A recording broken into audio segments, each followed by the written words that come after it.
Не стивнуваат негативните реакции по информацијата дека на петмината вице-премиери ќе им бидат зголемени платите за 8.000 денари, во услови кога платите на вработените во јавниот сектор стагнираат и насекаде се чувствува без парица. Политичката партија Левица порачува дека со последните измени на законот за плата на избрани именувани лица, всушност владата си поигрува со правилата и неправедно им доделува уште поголеми примања на оние кои онака имаат многу, додека на обичните граѓани им се скратуваат и најмалите шанси за дополнителен приход. Сакаа да си ги зголемат истовремено платите во контекст кај што тие покрај високите плати имат надоместоци за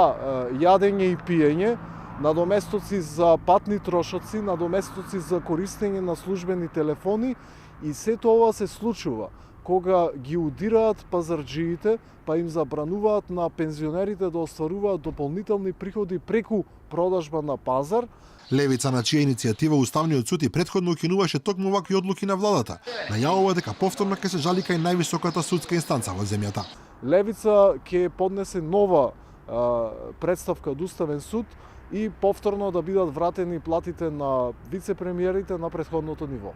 На информацијата дека со новиот коефициент за утврдување на плати на вице-премиерите ќе им бидат дополнети по 8.000 денари за секој месец, реагираа и синдикатите. Председателот на Конфедерацијата на слободни синдикати Благоја Ралповски револтирано изјави дека иако барале покачување на платите во јавниот сектор не добиле ништо, бидејќи владата како приоритет си го поставила зголемувањето на платите на сопствените министри. За Алфа порача дека чашата е прелеана и дека ќе следуваат протести, а потоа би можела да следи и радикализација и организирање на генерален штрајк во јавниот сектор.